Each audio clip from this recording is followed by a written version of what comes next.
Donc aujourd'hui, ce soir, on va du coup essayer de parler un peu de sobriété énergétique. On va essayer de voir un peu aussi comment on peut pratiquer la sobriété énergétique à la fois l'été et l'hiver, et en essayant d'avoir un confort thermique le plus important possible. Alors tout d'abord, donc aujourd'hui, on fait ce webinaire dans un cadre précis. Donc nous, on est l'association ASDER, on est Espace Conseil France Rénov, qui est aujourd'hui un peu la marque du service public de la rénovation énergétique au niveau national. Donc c'est l'ASDER, une association qui est basée à Chambéry, qui le porte ici sur la Savoie. Notre rôle, c'est de vous conseiller dans tout ce qui est la dimension de la rénovation énergétique d'une manière générale. Donc, autant sur tout ce qui est aide financière que tout ce qui est conseil technique, à la fois sur l'isolation, le chauffage, la ventilation et tout ce qui est énergie renouvelable aussi. Euh, Comment on fait ça? Donc, comme vous pouvez le voir, on a un numéro de téléphone. Du coup, on vous conseille pour des petits conseils quand vous avez besoin d'une information ponctuelle, on va dire. Donc au 04 56 11 99 00, vous avez un formulaire de contact ou un mail que vous pouvez envoyer si vous avez des demandes ponctuelles de ce type-là. Et ensuite, on vous propose des permanences, donc des rendez-vous d'une heure en général qui se font au forum, là, aux échelles. Et là-dessus, bah, on fait un point sur votre projet de rénovation énergétique de manière un peu plus large. On peut vous accompagner sur l'analyse de devis, sur voilà, toute la réflexion, comment diminuer mes consommations énergétiques dans tout ce qui est le bâtiment.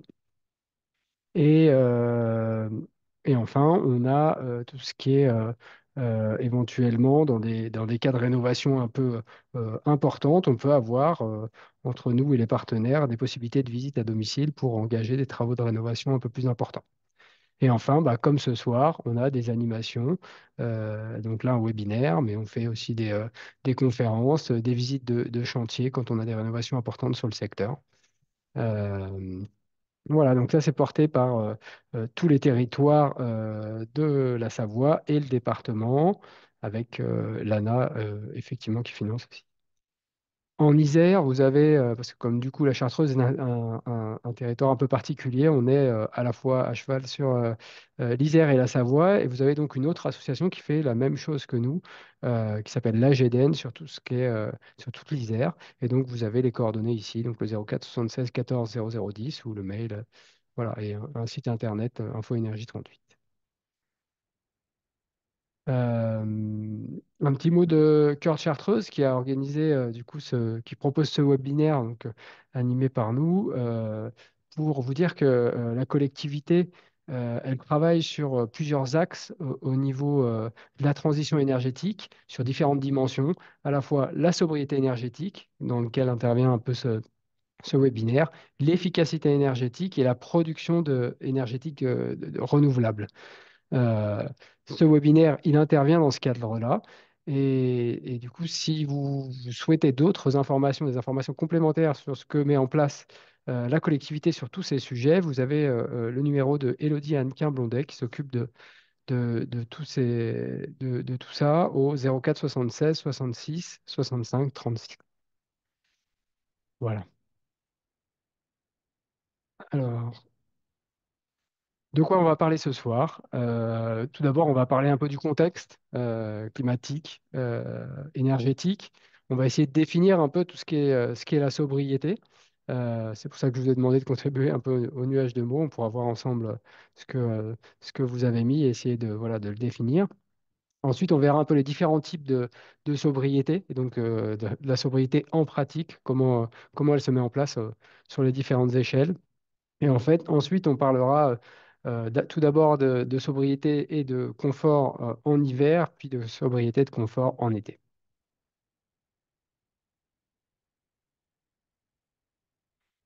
D'abord, bah, la question climatique, un constat, hein, tout simplement.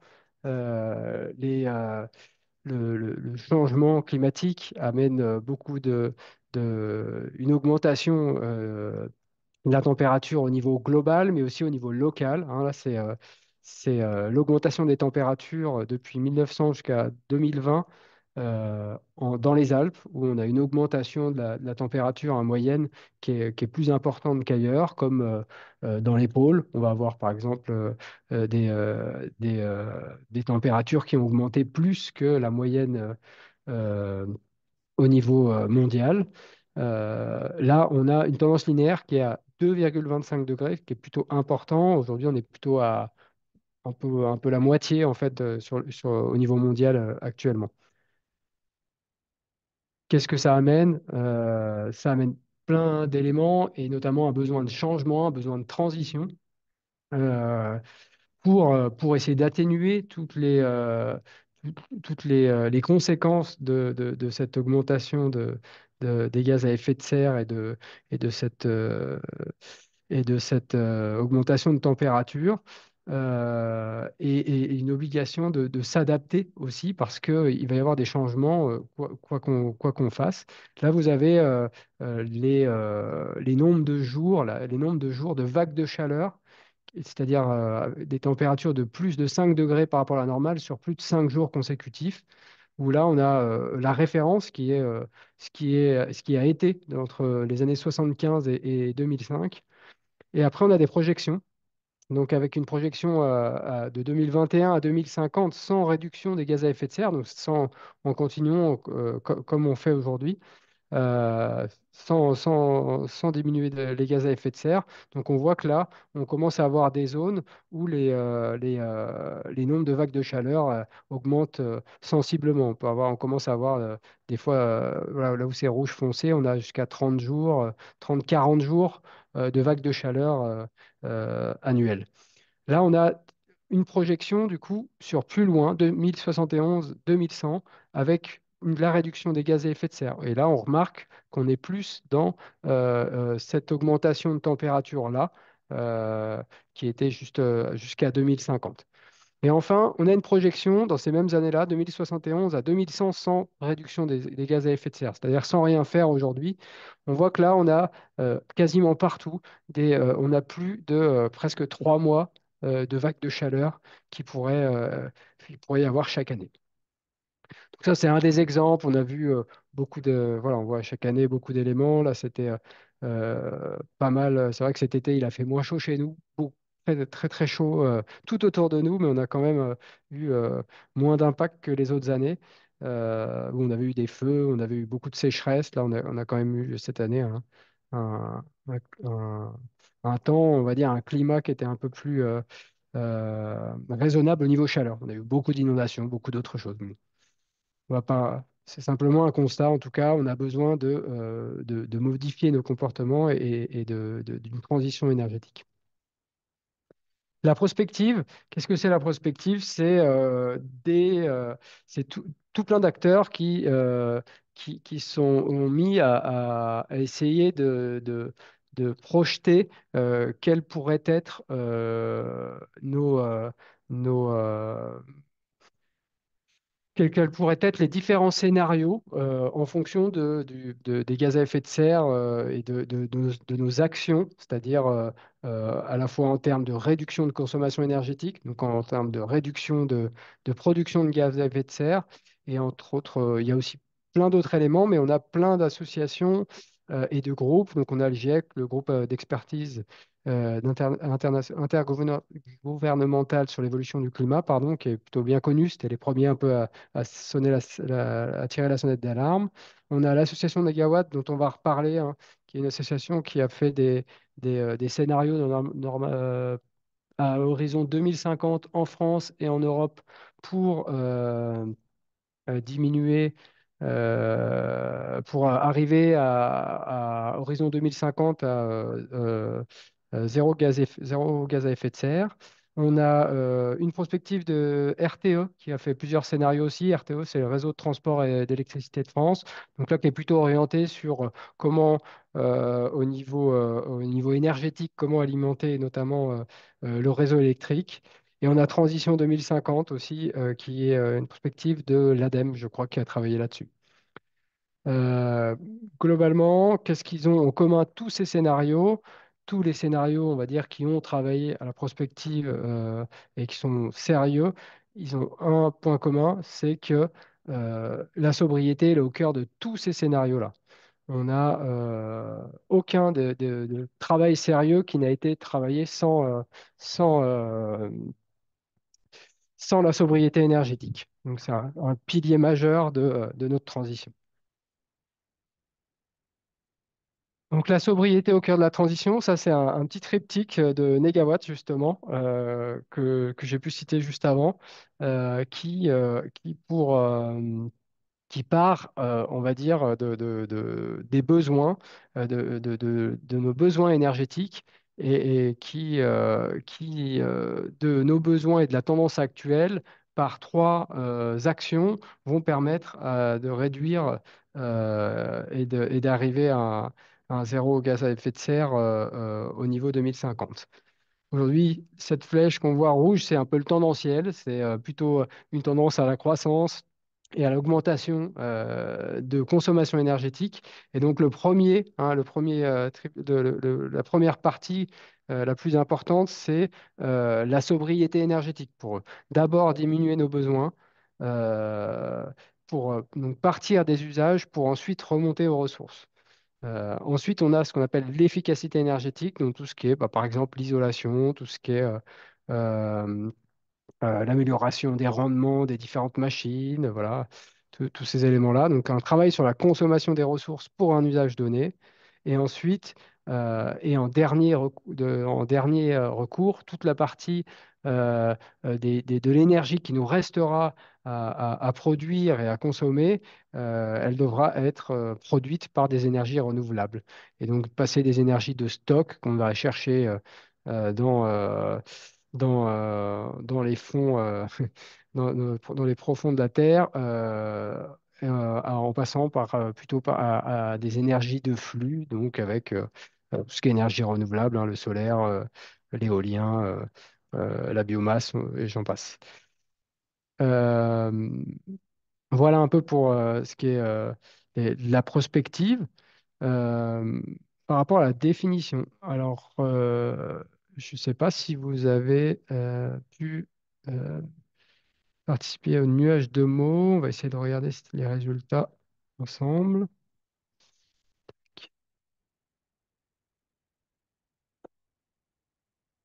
Hop. Vous avez pu noter les mots? Est-ce que vous m'entendez?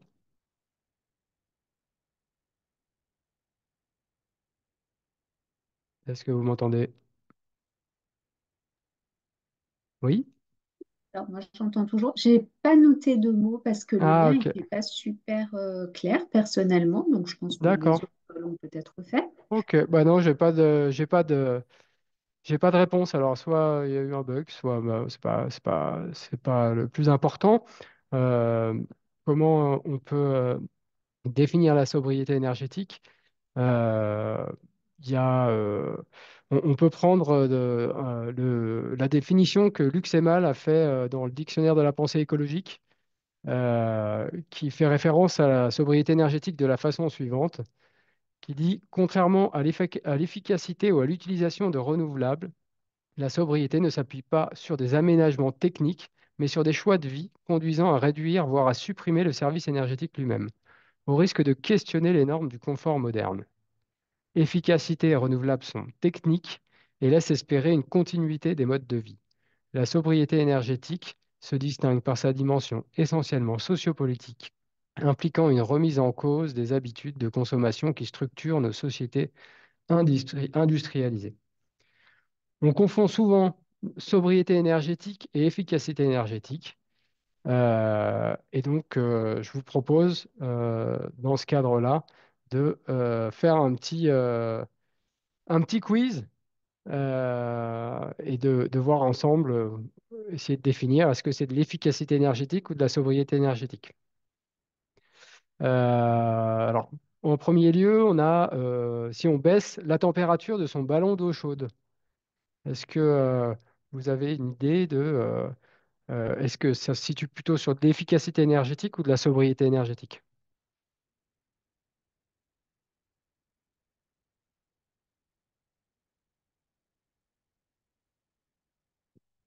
La sobriété, j'ai Cécile qui répond. Merci Cécile. Ouais, effectivement, c'est de la sobriété. Effectivement, on n'a pas de modification matérielle de la chose, mais simplement on va adapter euh, la température à un besoin. Et tant que ça répond aux besoins, on n'a pas de perte de service énergétique. Donc, effectivement, sans technique, on est dans la sobriété. Ensuite, on pourrait avoir si j'isole mes combles.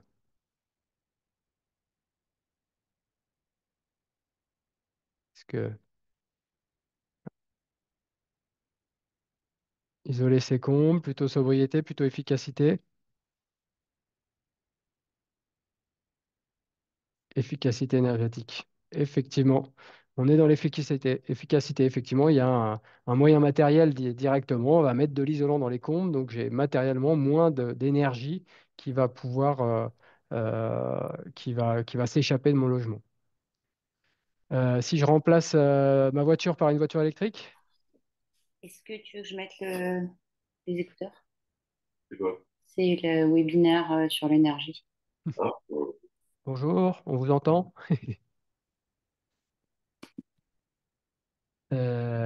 Du coup, efficacité encore. Effectivement, là, on passe sur un autre type de moteur qui est plus efficace, qui rend un service euh, toujours le même, mais avec moins de consommation énergétique.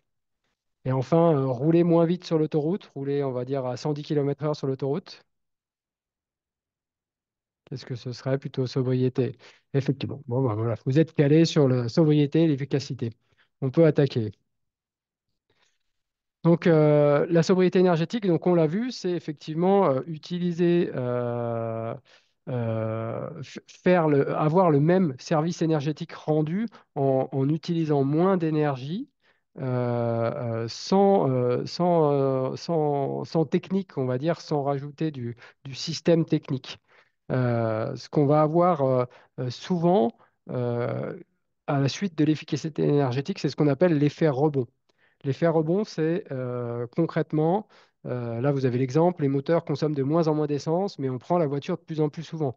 Le nombre de kilomètres qu'on faisait avant à pied, avant c'était peut-être 10, je sais rien moi, c'était peut-être 3 kilomètres. Maintenant, pour 1 kilomètre, pour aller à la boulangerie, on prend assez facilement sa voiture. Qu'est-ce qu'on peut avoir d'autres exemples dans tout ce qui est isolation? On va avoir, euh, par exemple, euh, si vous isolez votre maison, vous avez une maison bien isolée, elle va moins consommer, donc vous allez peut-être moins regarder finalement le thermostat parce que ça vous coûtera moins cher. Donc vous n'allez pas, peut-être qu'avant vous faisiez attention parce que ça vous coûte cher, vous chauffez on en reparlera peut-être à 19 degrés. Mais aujourd'hui, comme ça vous coûte pas très cher, vous avez mis une énergie qui vous coûte pas très cher, vous avez bien isolé, eh ben, vous allez peut-être plus facilement laisser monter à 21 ou à 22 pour être confortable. Et comme ça vous coûte pas cher, c'est OK. Donc ça s'appelle l'effet rebond. Et ça, c'est un effet euh, qui est souvent peu pris en compte dans tout ce qui est rénovation énergétique. On parle après de sobriété d'usage, mais qui est très important en termes de consommation énergétique et même dans la prospective, ce qu'on a vu dans les différents scénarios, il est pris en compte parce que pour arriver à la réduction de gaz à effet de serre dont on a besoin, il faut, il va falloir passer par la sobriété, même après avoir rendu efficaces tous nos services énergétiques. La sobriété énergétique, c'est du coup un levier qui questionne euh, par aussi le fait on est tous différents, on a tous des modes différents, et puis pour certains usages, on va avoir des facilités à être, à être sobre, et pour d'autres, pas, pour plein de raisons différentes. Et donc, on va avoir besoin du coup de réfléchir à nos usages. Et on voit qu'il y a des usages qui vont être définis comme plutôt les usages vitaux, essentiels, indispensables, utiles. Donc tout cela, on va les considérer comme nécessaires. Et on a tous les usages qui vont être considérés plutôt comme superflus. Euh, et là, entre les deux, il y aura un peu, il y a une réflexion à avoir qui est un peu collective sur qu'est-ce qui à mettre dans quelle case. Alors, il y a on sera d'accord sur la majorité des choses, mais on pourra avoir différents avis sur plein de thématiques. Euh, on va avoir, j'en sais rien, sur tout ce qui est usages vitaux, imaginons avoir un logement décent. Euh, Est-ce que après on peut considérer, par exemple, que si on a un SUV quand on habite en ville, c'est dans les accessoires futiles ou est-ce que c'est carrément nuisible? On va pas tous être d'accord là-dessus. J'en sais rien sur tous les sujets, hein, sur la question de l'avion, sur la question de l'habillement, sur la question de la nourriture. Donc on aura tous ces sujets-là. Et ces sujets-là, donc, ils vont être soumis à une certaine régulation qui doit être un peu sociétale, qui part d'abord de chaque être humain, mais qui va être sociétale, euh, avec du coup, comment ça va être régulé. Il faut qu'on soit un peu d'accord ensemble, mais il y a déjà petit à petit des obligations, des incitations, et après, il peut y avoir même de la dissuasion pour tous les comportements qu'on va juger plus négatifs, et jusqu'à de l'interdiction. On le voit du coup doucement essayer d'interdire, par exemple, les vols en interne quand il y a possibilité d'avoir une alternative en train en moins de temps d'heure en moins d'heures que voilà, moins de 2 heures, par exemple, ou des choses comme ça. Euh, Maintenant, tous ces éléments-là, ils sont importants à prendre en compte pour diminuer nos consommations énergétiques. Faudra pas, faut pas mettre de côté la justice sociale aussi par rapport à ça. C'est-à-dire qu'on n'est pas tous égaux par rapport à tous ces éléments-là et il y a absolument un besoin d'une justice sociale qui est parallèlement à la justice climatique. La sobriété en pratique. Donc, on va essayer de voir un peu les différentes dimensions de la sobriété. Euh, on va parler donc tout d'abord de la sobriété structurelle. Euh, la sobriété structurelle, qu'est-ce que c'est? En fait, c'est un peu l'organisation collective de la sobriété. Ça va être par exemple des aménagements. Par exemple, là, on prend l'exemple du vélo. Faire du vélo, qu'est-ce que ça pourrait être en sobriété structurelle? La mise en place d'aménagements, de pistes cyclables pour aller voilà, tout autour d'une commune ou pour relier plusieurs communes afin de permettre de faire du vélo en toute sécurité. Et après, pareil, peut-être avec la valorisation de ça, ou avec peut-être une, euh, un événement qui permettrait de, de- d'apprécier, on va dire, la mise en place de ce nouvel équipement. Ensuite, on va avoir tout ce qui est sobriété dimensionnelle. Donc, tout ce qui est dimensionnel, ça va être pour quelqu'un qui devrait faire le choix de prendre le vélo. Donc, déjà, là, il y a une piste cyclable, c'est une bonne chose. Donc, c'est un peu plus facile. Il est un peu moins loin de ce comportement-là parce que ça existe. On l'a informé. Maintenant, la sobriété dimensionnelle, c'est quel est mon besoin, moi, spécifiquement cycliste, ou en tout cas, moi, je dois faire 7 km, 12 km, 25 km. Quel matériel je vais utiliser? Par exemple, je pourrais avoir, je sais pas, je prends aussi le train, donc je pourrais avoir un vélo pliable. Est-ce que c'est loin? Il y a de la côte, il me faudra peut-être plutôt un vélo électrique. J'ai besoin de déposer mes enfants, il me faudrait un vélo cargo. Je n'aime pas pédaler, plutôt une trottinette. Enfin voilà, tous ces éléments-là, c'est la sobriété dit dimensionnelle où on va essayer de dimensionner le bon équipement par rapport à mon besoin. Ensuite, on va avoir tout ce qui est sobriété d'usage. Donc là, la sobriété d'usage, ça va être tout ce qui concerne la bonne utilisation des équipements. Donc, si on sort un peu de ça, ça va être par exemple par rapport à l'éclairage, ça va être d'éteindre la lumière quand vous sortez de chez vous, d'éteindre les veilles dans tout ce qui est consommation électrique. Donc, c'est directement vous qui agissez dessus. C'est le, c'est l'individu qui agit sur cette sobriété-là. Et enfin, en dernier, on pourra rajouter au niveau, euh, euh, on va dire plus qu'individuel, c'est petit collectif, c'est la sobriété dite conviviale. Ça va être la sobriété qui permet de mutualiser, par exemple, des équipements. Ça va être, par exemple, On n'a pas besoin, sur la question du vélo, j'ai acheté un vélo électrique, mais j'en ai besoin que le lundi et le mardi. Mon voisin en a besoin le jeudi et le vendredi. Eh ben, on peut mutualiser ce vélo électrique et donc c'est ce qu'on appelle la sobriété conviviale. Est-ce que déjà par rapport à ça, vous avez des questions éventuellement? S'il y a des questions, vous pouvez les mettre dans le chat. Alors, je suis tout seul, donc il faut que je puisse y voir. Mais vous n'hésitez pas, on n'est pas nombreux, donc n'hésitez pas vous avez la possibilité voilà, d'ouvrir votre micro et de poser des questions si vous avez besoin. Sinon, on continue.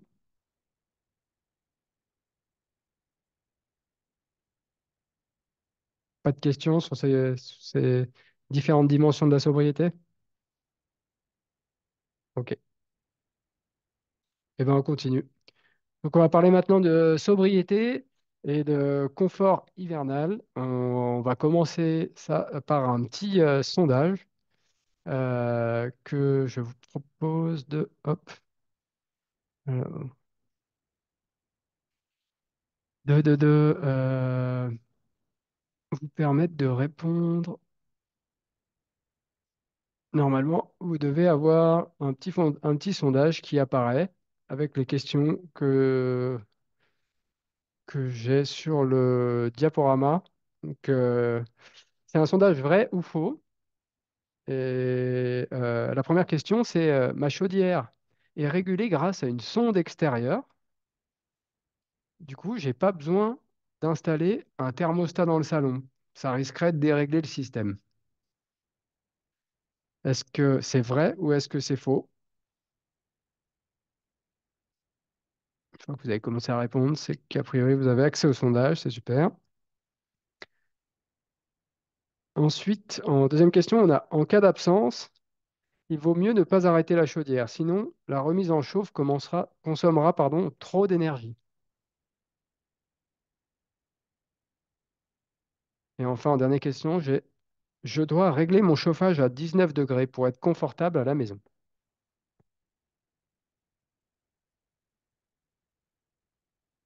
OK. Alors, pour la première question, hop, non. Alors, vous avez tous répondu juste. Du coup, effectivement, c'est une idée reçue. Si ma chaudière elle est régulée grâce à une sonde extérieure, je n'ai pas besoin d'installer un thermostat dans le salon car ça risque de dérégler le système. C'est faux. Effectivement. Pourquoi? Parce que ça ne va pas prendre en compte notamment ce qu'on voit ici, hein, les apports solaires par exemple, ou alors si on a un appoint, on ne va pas pouvoir le prendre en compte. Donc on risque d'avoir des surchauffes importantes. Si votre chauffage il prend que la température extérieure, qu'il est au nord, qu'il fait 10 degrés dehors, et que le soleil tape dans votre salon, par exemple, vous risquez d'avoir peut-être déjà 20 degrés. La chaudière risque de détecter qu'il fait encore froid et de monter encore en température. On aura aussi, sur tout ce qui est chaudière, un intérêt à vérifier ce qu'on appelle la loi d'eau. Donc, la loi d'eau, elle est liée justement à notre sonde extérieure, c'est-à-dire que c'est la température à laquelle ma chaudière va envoyer l'eau dans mon circuit de chauffage en fonction de la température extérieure. Donc, c'est là aussi qu'on aura un besoin, du coup, de faire l'intermédiaire entre ma sonde extérieure et mon ambiance intérieure. Et mes vannes thermostatiques qui vont donner un- une température maximale un peu dans mon logement. L'intérêt de cette programmation aussi, c'est qu'on peut avoir une programmation journalière, voire même hebdomadaire, qui va permettre de diminuer les consommations énergétiques parce que ça chauffera que quand vous en avez besoin. C'est pas la peine d'avoir 19 ou plus la nuit, par exemple, ou quand vous n'êtes pas là la journée. Deuxième question. En cas d'absence, il vaut mieux ne pas arrêter la chaudière, sinon la remise en chauffe consommera trop d'énergie. Alors, vous avez tous mis vrai là, du coup. Là, c'est pas si simple que ça. En fait, ça dépend vraiment de combien de temps vous partez et ça dépend aussi du froid qu'il fait dehors. Globalement, à chaque fois que vous partez sur des courtes durées, à la journée, ou jusqu'à 2 jours, le week-end, on va plutôt jouer ce qu'on appelle sur les réduits. Donc, on va diminuer les températures de 2, 3 degrés en général. La journée quand vous n'êtes pas là, ou même la nuit, ça, on peut faire ça. Quand vous partez un peu plus longtemps, ça va dépendre du froid qu'il fait dehors, mais on va pouvoir soit mettre des réduits plus bas, euh, 4, 5 degrés en dessous, si c'est 2, 3 jours, 4 jours. Si vous partez plus longtemps, on peut mettre la chaudière en hors-gel, juste pour maintenir en hors-gel. Alors le hors-gel, on dit hors-gel, c'est pas zéro hein, dans la maison. C'est on va dire entre 7 et 12 degrés. Ça va dépendre un petit peu des systèmes, mais globalement, c'est à peu près ça. Donc, et ce système-là, il se mettra en route que s'il fait vraiment très froid, c'est-à-dire on est voilà, on est dans les périodes où on descend à zéro ou en dessous, ce qui est plutôt rare. Mais économiser, du coup, ne pas chauffer quand vous n'êtes pas là longtemps, c'est plutôt une bonne solution d'un point de vue énergétique. Donc, quand il fait pas trop froid dehors, n'hésitez pas. Alors, là, on met éteindre la chaudière, mais à mettre hors gel, comme ça, vous avez pas de risque. Et s'il fait très froid, même le hors gel, on pourra laisser un peu plus pour dire si on a vraiment du mal à remonter en température. Mais en plus, maintenant, tout est programmable. Vous pouvez souvent programmer la remontée en température de votre chaudière, votre chauffage, avant de rentrer. Donc, vous avez cette possibilité-là. Et en fait, là, la puissance, effectivement, euh, nécessaire à remonter en température, elle sera un peu importante, mais ça ne jouera pas sur la consommation. La consommation sera toujours plus faible. Dès qu'on a au moins 3, 4 jours, on va beaucoup moins consommer. Ça reste très intéressant. Il est reçu. Je dois régler mon chauffage à 19 degrés pour être confortable à la maison. Et alors, qu'est-ce que vous avez dit? Alors, il y a une personne qui dit vrai et deux personnes qui disent faux. Sur cette question du 19 degrés, on va revenir un peu dessus. Donc là, on parle de confort. De nouveau, on va parler un peu de notions qui sont un peu quelque part personnelles, parce qu'on est tous différents. On va pas avoir les mêmes sensibilités au chaud et au froid. Et on va voir tout ce qui joue sur le confort. Maintenant, sur tout ce qui est ce chiffre-là dont peut-être que vous avez déjà entendu parler. Souvent, ça ressort souvent. On considère que 1 degré en moins, de chauffer d'1 degré de moins, on va avoir 7% d'économie d'énergie. Euh, Ce chiffre, il est ressorti sur pas mal de sources. Il est un peu variable. Et on va dire que 7%, souvent, c'est un peu le minimum. Et dès qu'on a un logement un peu isolé, des fois, c'est même un peu plus. Il y a eu des études qui montraient qu'on pouvait avoir jusqu'à 15, voire un peu plus, des fois, pourcent d'économie d'énergie par degré en moins de chauffe dans votre logement. Après, ce qu'il faut voir, c'est le confort. Là, on parle du confort. Est-ce qu'il suffit d'avoir 19 degrés pour être confortable? Bah, c'est ce qu'on va essayer de voir ensemble.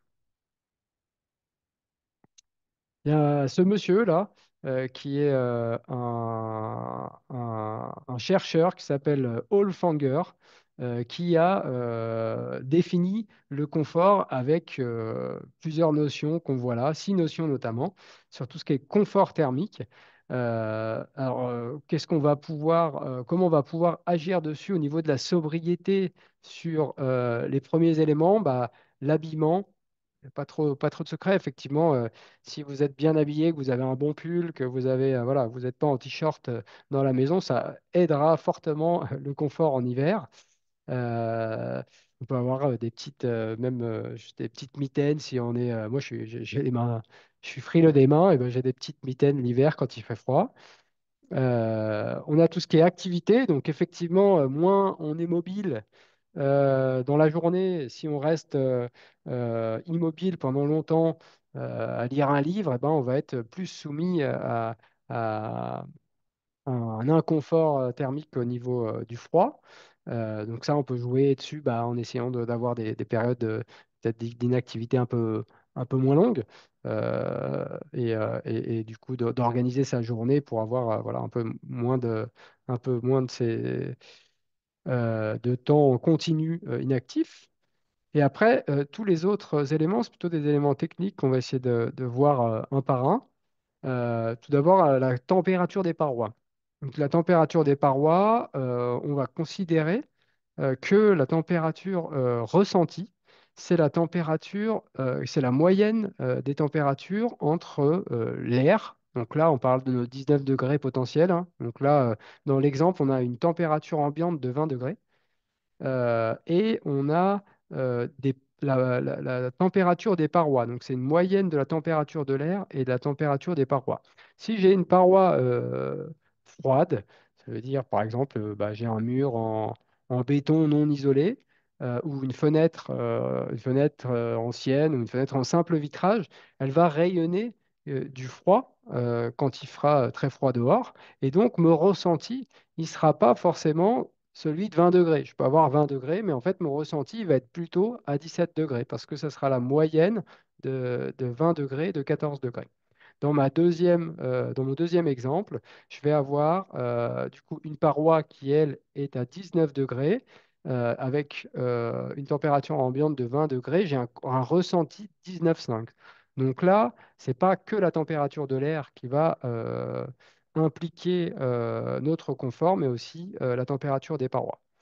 Comment modifier la température bah, de l'air? Ça, c'est le chauffage, ou voilà ces éléments-là qui vont modifier cette température. Et après, on a les parois froides. Alors, je ne sais pas si vous avez connaissance, mais il y a pas mal de maisons en pierre qui n'étaient pas isolées, qui étaient relativement fraîches, où on avait mis des lambris bois devant, sur le bas, le bas des murs. Bah, c'était notamment pour éviter un peu ce phénomène de parois froides.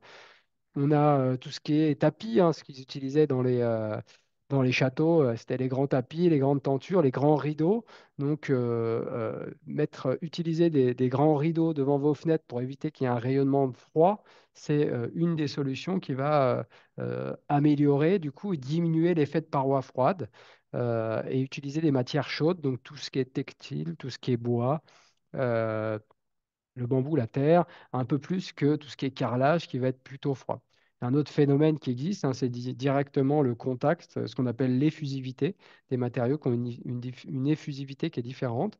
Le bois est dit plus chaud parce qu'en fait, par exemple, si vous avez un parquet bois, vous avez un endroit où il fait, si vous voulez une pièce plutôt confortable en hiver, vous pourrez avoir un endroit où vous avez plutôt un parquet bois parce que quand vous mettez votre pied sur le parquet bois, en fait, le parquet bois, il va se réchauffer juste au niveau de votre empreinte de pied et donc il va se réchauffer assez rapidement. En fait, il vous prend des calories et il va se mettre à la même température quelque part que vous. Donc assez rapidement, vous aurez un ressenti de confort.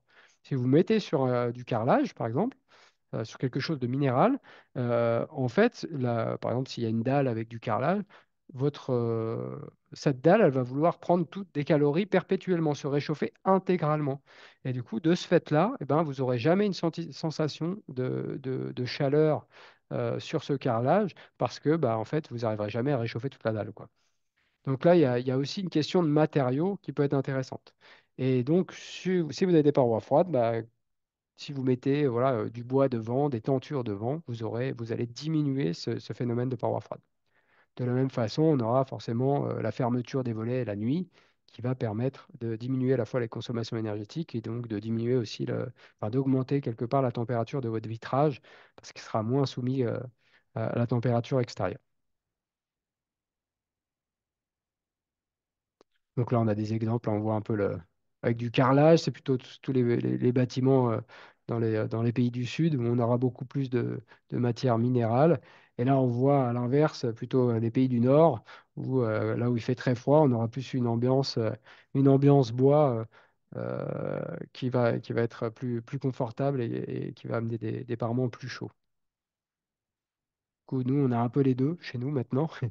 On va pouvoir, euh, on va pouvoir utiliser peut-être pièce par pièce, des pièces hiver et des pièces été, en fonction de garder un carrelage frais pour l'hiver et avoir pour l'été, pardon, et avoir un plancher bois dans le salon où on va lire l'hiver.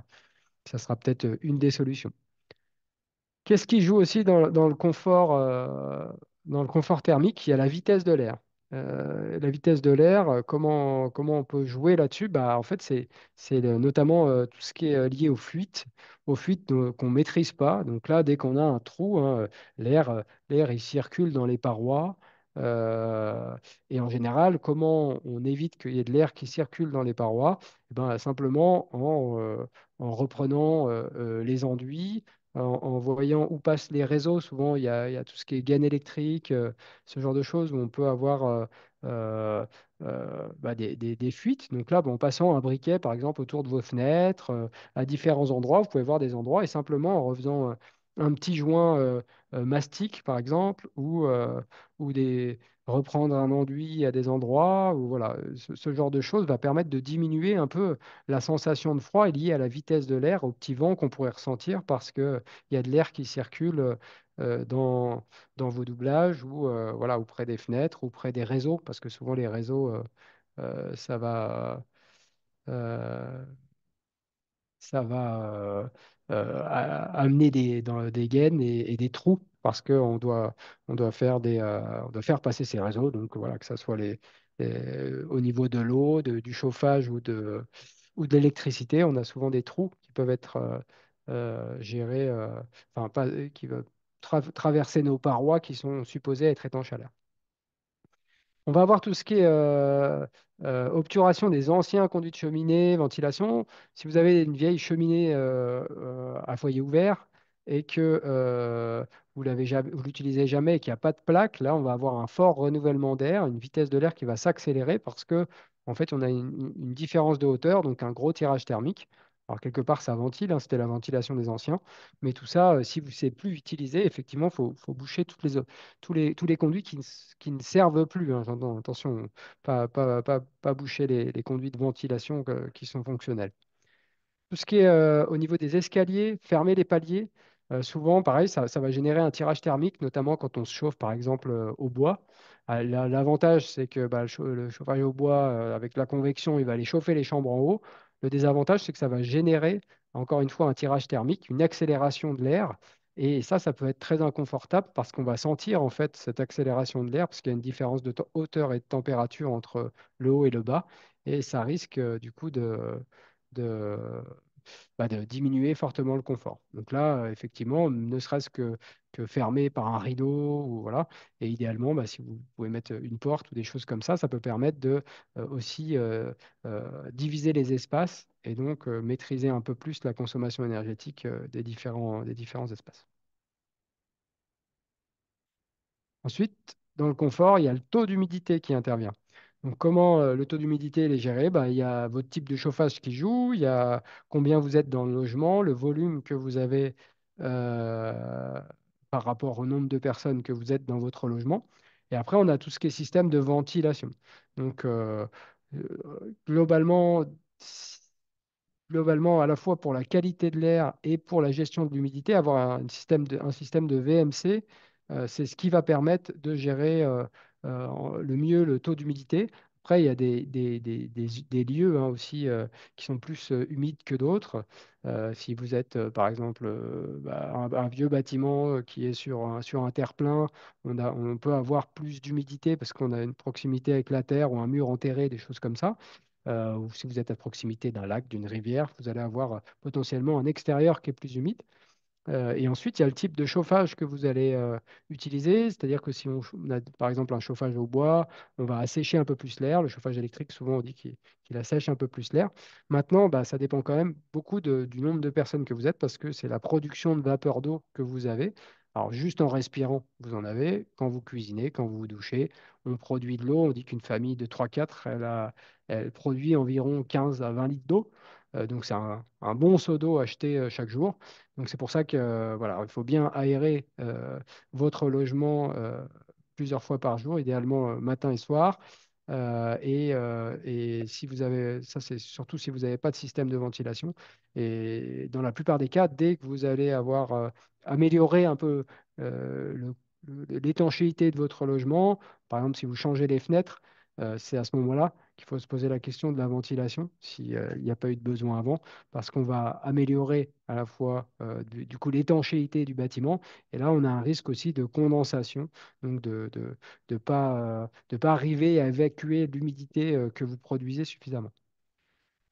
Donc après, le taux d'humidité dans le logement, s'il est trop important, vous avez un inconfort parce que du coup, vous allez avoir un besoin de chauffer de manière plus importante.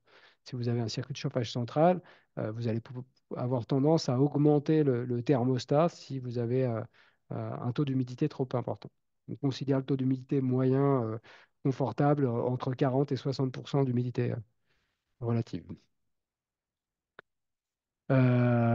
Et par exemple, pour tout ce qui est éviter de prendre des douches trop longues, voilà, de produire trop de vapeur d'eau à la base, et notamment, par exemple, quand vous cuisinez, pour être plus efficace, pour être plus sobre, c'est utiliser des couvercles ou utiliser une bouilloire avant de mettre l'eau pour faire des pâtes, par exemple, dans votre casserole.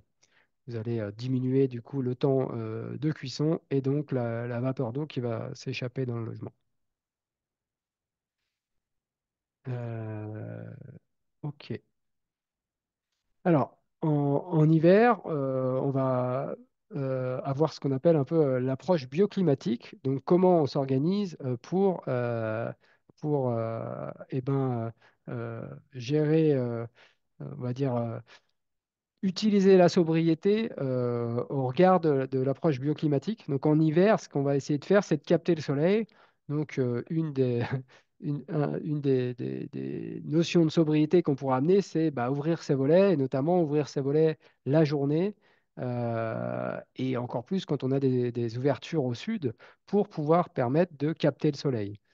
Et à l'inverse, ça va être la nuit, fermer ses volets, se protéger du vent, donc du vent du froid la nuit. Donc on a vraiment cette idée-là. Effectivement, ne pas fermer ses volets la nuit, c'est une perte énergétique, c'est une diminution du confort. Et à l'inverse, ne pas les ouvrir la journée quand vous avez une exposition au soleil qui est bonne, c'est se priver d'apports solaires gratuits.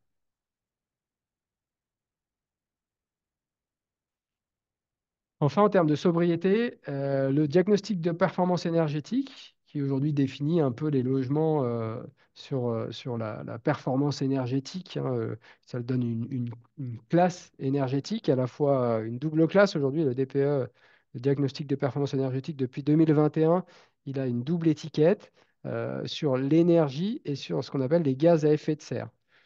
Donc, la notion qui est intéressante à amener hein, sur ce DPE, c'est que c'est toujours une étiquette, c'est pas lié, du coup, c'est lié à une performance d'un logement, c'est pas du tout lié à une performance globale.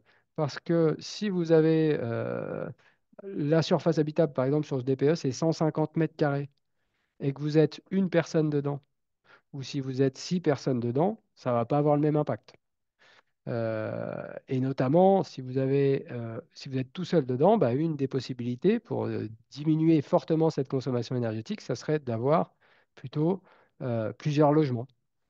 Là, on voit la différence entre ce monsieur qui a un petit logement où il y a tout dedans en quelques mètres carrés et cette maison-là. Le DPE, peut-être, sera meilleur sur la grande maison, mais ça ne voudra pas dire que ça sera le plus sobre des deux logements.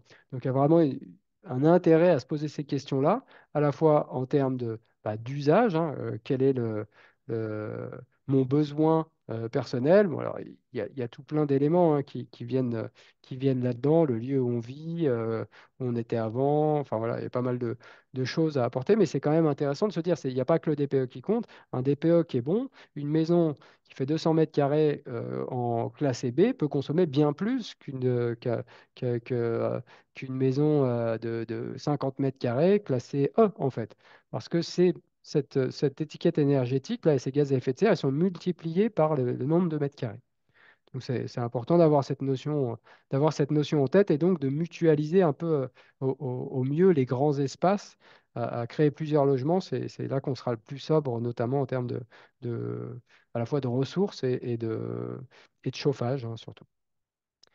Voilà, on a du coup, sur cette notion-là, on voit par exemple, hein, que par rapport à un module de référence, hein, où on a deux niveaux de la même surface, par rapport à cette référence, un logement, alors là on va plutôt parler d'étalement, mais ça, c'est un peu lié. Si un logement juste de plein pied par rapport à un logement assez compact sur deux niveaux comme ça consommera potentiellement presque 10% de plus.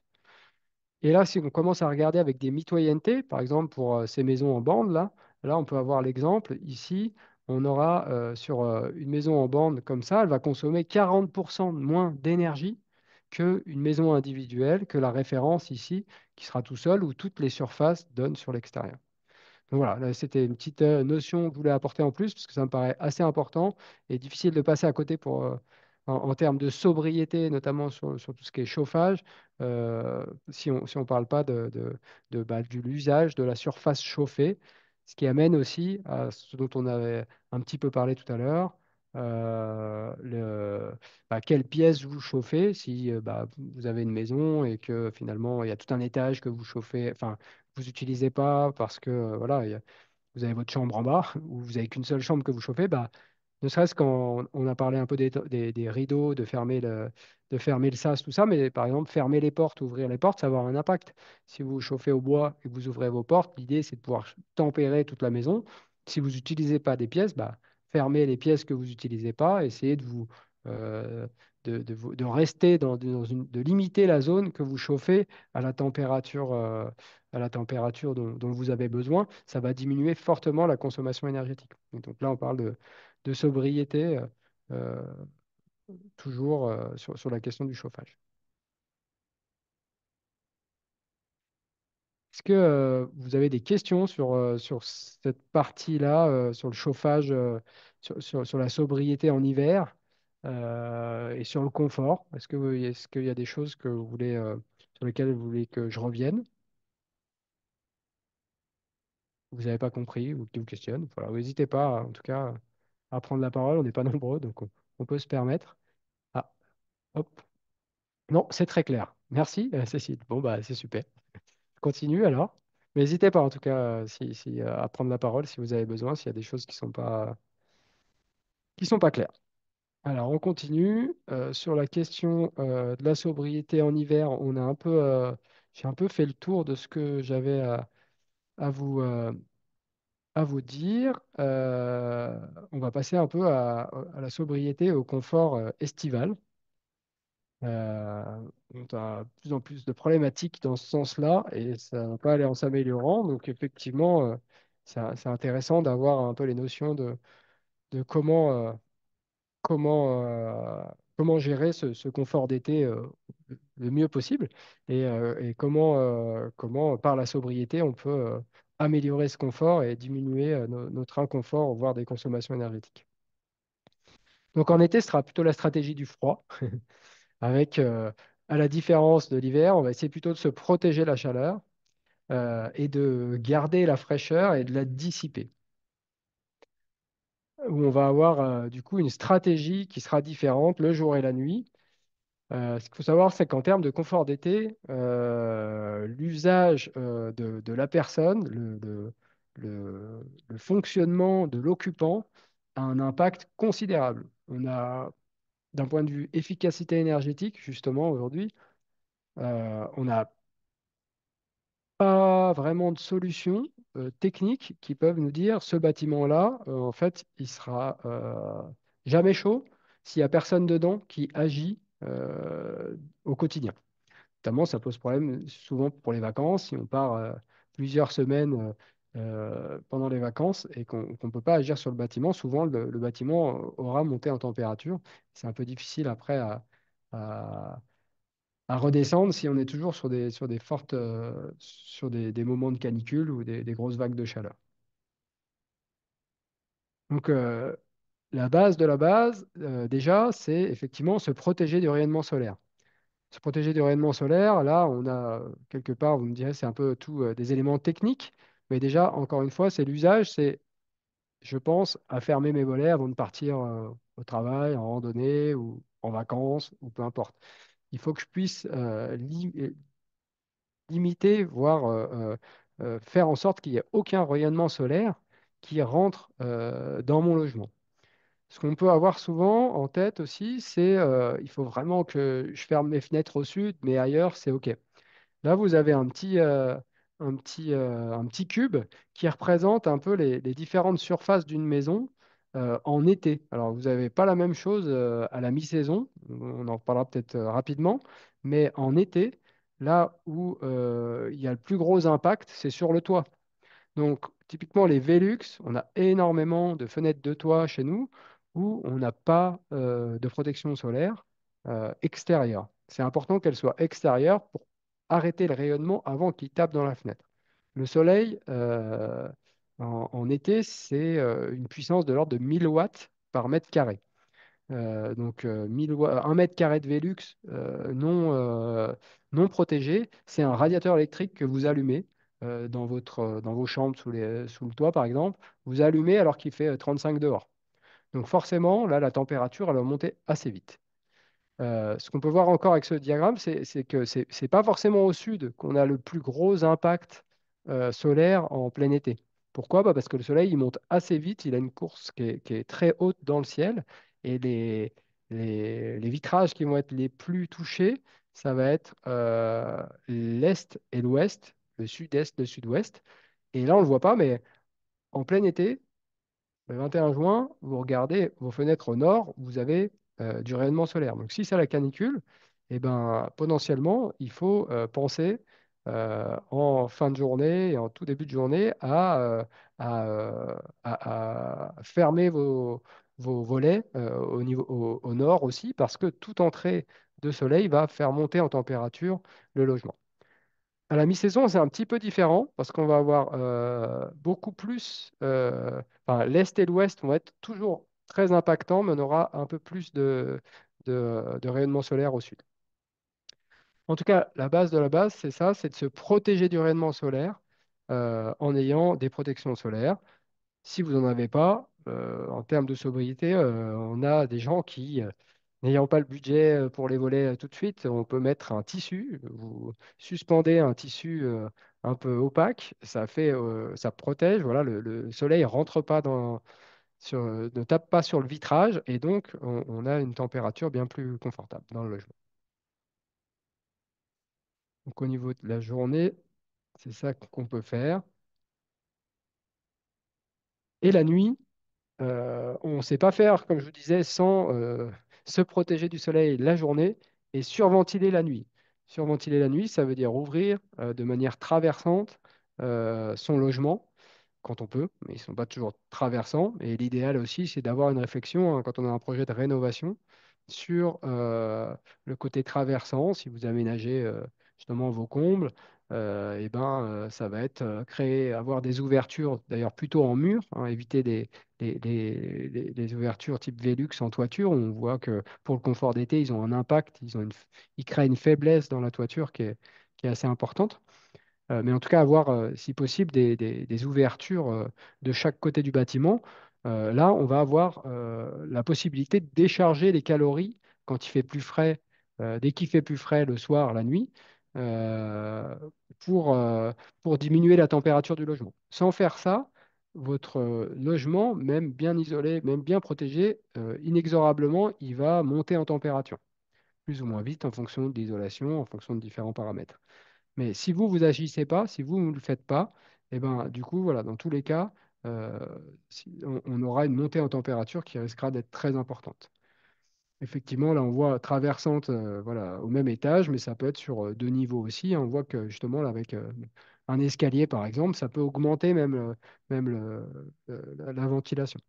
Cette ventilation, elle n'a rien à voir avec votre ventilation mécanique en termes de volume. Là, on va parler si on parle de volume d'air, on va avoir, s'il y a un peu d'air qui passe, on va avoir, je sais pas, 5 ou 6 volumeurs. C'est-à-dire qu'on va renouveler 5 ou 6 fois le volume de la pièce ou de la maison en air. Et ça va permettre de décharger tout ce qui est monté en température. Et des fois, vous ne le voyez pas forcément énormément sur le thermomètre, à l'intérieur, j'entends. Mais par contre, vous avez déchargé les matériaux. Et les matériaux, ils mettent plus de temps. Si vous avez notamment de la pierre, du béton, tout ce qui est long à monter en température, mais une fois que c'est chaud, c'est aussi difficile à décharger.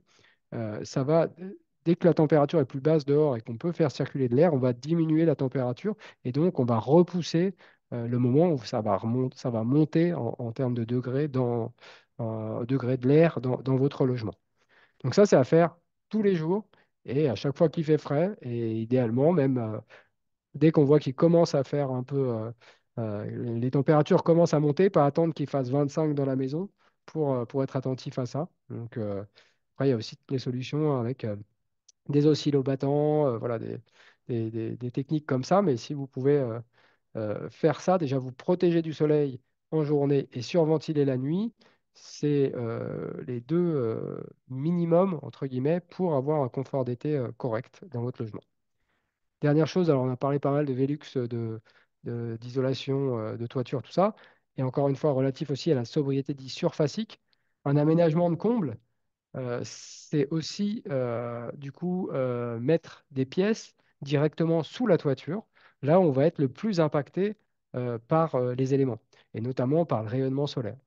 Donc, effectivement, quand vous avez un comble dit perdu, c'est-à-dire un grenier, voilà, où vous avez soit une dalle, soit un plancher, voilà, à cet endroit-là, l'idéal, c'est effectivement d'avoir cet espace tampon et d'isoler au niveau des combles de manière performante.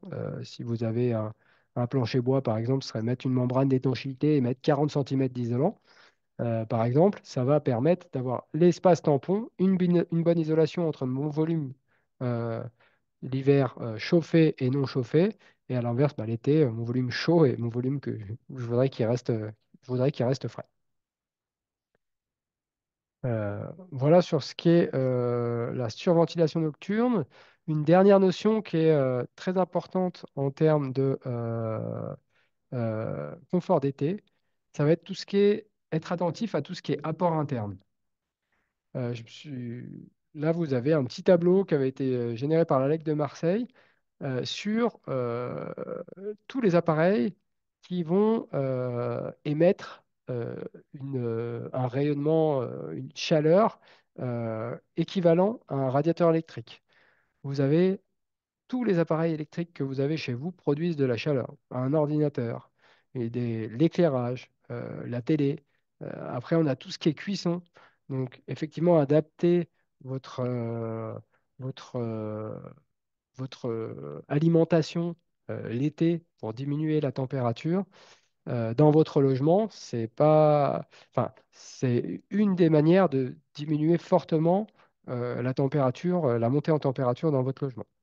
Vous avez après des utilisations hein, par jour en moyenne pour le four, mais on voit qu'on a, c'est comme si on mettait une demi-heure de radiateur électrique. Alors ça, c'est la moyenne, mais si vous faites un gâteau et que vous avez une heure de cuisson, vous avez un rôti et que vous avez une heure et demie de cuisson je sais pas, presque 2000 watts, la température, elle va monter radicalement. Quand il fait très chaud, le moindre usage électrique qui chauffe va avoir un impact important.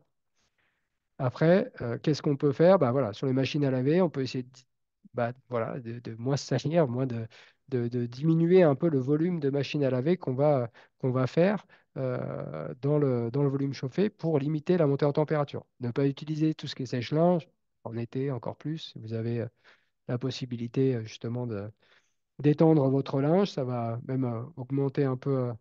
Euh, à l'inverse de l'hiver, là, en été, ça pourra créer un peu de rafraîchissement avec même un ventilateur. Si vous mettez un petit ventilateur avec du linge mouillé devant, ça peut vous apporter de la fraîcheur. Mais en tout cas, il faut avoir cette notion-là. Encore une fois, sur la casserole, mettre un couvercle, par exemple, pour avoir la possibilité pour diminuer la consommation d'énergie, de gaz ou d'électricité ou autre, qui va vous permettre de chauffer votre eau. Et puis, bah, plutôt manger des salades et tout ça. Moi, j'ai un petit four électrique que je mets sur le balcon, par exemple, quand je veux vraiment faire quelque chose au four, qui permet d'éviter de chauffer dans, dans la maison. Et du coup, ça permet quand même de cuisiner des choses comme ça, mais c'est une des solutions. Tout ce qui est fer à repasser, alors le réfrigérateur, on n'a pas trop de solutions, mais sur la sobriété, bah, ça va être encore le dimensionnement, hein. Plus on a un gros frigo, plus il va chauffer. Tous ces éléments-là, voilà, vont avoir un impact, quoi. Ça, c'est intéressant à avoir en tête parce qu'effectivement, chaque degré compte, hein, si j'ose dire, dans ces solutions. Et enfin, sur ce qui est le confort en été, eh ben, on revient à tout ce qu'on avait dit, donc le taux d'humidité, la vitesse de l'air, tout ça. La vitesse de l'air, on peut l'utiliser d'une autre manière, justement, là. Eh ben, comme je vous disais, la nuit surventilée, mais ça peut être un petit ventilateur, alors qui n'a pas forcément des grosses consommations énergétiques, hein. C'est quand on est quand il fait vraiment très chaud, mais on a des brasseurs d'air qui vont consommer beaucoup moins d'énergie qu'une clim, hein, comparé à la clim, et qui vont permettre, si vous avez un peu d'air à 1 mètre seconde, ça va diminuer la température que vous ressentez jusqu'à 4 degrés. Donc ça peut réellement, il fait 27 ou 28 ou 29 dans votre logement. Si vous avez 4 degrés ressentis en moins, vous êtes potentiellement bien plus proche du confort que vous ne l'étiez auparavant. Encore une fois, tout ce qui est température des parois. Donc, si vous avez une maison, idéalement, voilà, hein, la cave aussi, tout ce qui est plus frais. Mais voilà, si vous avez des endroits qui sont plus minérales, où vous avez une dalle, du carrelage, voilà, tout ce qui est, tous ces matériaux-là, ils vont vous permettre d'avoir une sensation plus fraîche. Donc, d'être pieds nus sur le carrelage, ça va vous permettre d'améliorer votre confort sans avoir d'action technique dessus, on va dire. Bah, la température de l'air, on l'a vu un peu par tout ça. L'habillement, bah voilà, hein. Mais ça, je pense que tout le monde le fait, mais éviter d'avoir des choses trop chaudes quand, euh, quand il fait chaud. Euh, et, et ensuite, l'activité, bah, c'est pareil, hein, éviter de faire trop d'exercices chez soi à l'intérieur où ça va permettre de ressentir un peu moins la chaleur voilà, enfin, que vous chauffiez moins et donc vous serez plus confortable. Voilà ce que je peux vous amener aujourd'hui sur tout ce qui est confort, à la fois en hiver et en été. Je vous ai mis ici quelques références sur tout ce dont on a parlé au début, notamment de la prospective. Donc là, vous avez les liens par rapport à l'association Négawatt, donc les scénarios de transition énergétique dont je vous ai parlé, les rapports du GIEC, les différents rapports de RTE et de l'ADEME, les différents scénarios. Vous avez Carbone 4 qui vous amène aussi un peu justement à questionner et éventuellement calculer votre bilan carbone. En tout cas, vous amenez des éléments concernant ça. Vous avez le guide des 100 éco-gestes. Donc là, on a parlé un peu plutôt chauffage, on va dire, euh, chauffage, on va dire confort thermique en tout cas. Là, c'est beaucoup plus large, ça va être un peu sur tout ce qui est tout ce qu'il y a dans la vie, hein. Donc, ça va être sur comment vous gérez ses appareils, son habillement. Vous avez des questions sur justement la vaisselle, l'eau chaude, le chauffage aussi, mais vous avez voilà, tout ce qui est fourniture, vous avez énormément de choses. Et ensuite, vous avez un récap un petit peu de l'ADEME, sur comment garder son logement frais tout l'été, qui est plutôt pertinent sur toutes ces thématiques-là de confort d'été auxquelles on est de plus en plus confronté. Voilà ce que je peux vous dire un petit peu. Euh, On a parlé aussi d'arrêter sa chaudière ou euh, d'arrêter sa chaudière en hiver. On peut aussi arrêter, quand on part longtemps, son chauffe-eau en, en été. À partir du moment où il n'est pas trop gros. On considère que s'il fait moins de 400 litres, c'est la réglementation, mais moins de 300 litres, on peut arrêter son chauffe-eau éventuellement l'été, à condition quand on le remet en route, de le remonter à une forte température avant de réutiliser l'eau. Après, parce qu'il y a des risques de légionellose. mais normalement, c'est que sur des ballons supérieurs, des stockages qui sont de plus de 400 litres. Donc ça peut permettre aussi de diminuer la consommation énergétique liée à l'eau chaude.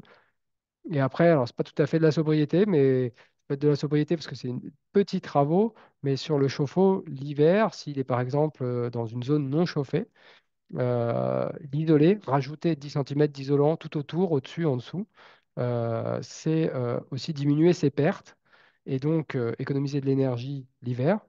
Ça va être aussi possible l'été s'il est à l'intérieur de chez vous ou même dans une pièce à côté. Si, il a moins de pertes, donc il va moins chauffer l'ambiance et donc vous aurez moins de problématiques de surchauffe aussi dans votre logement.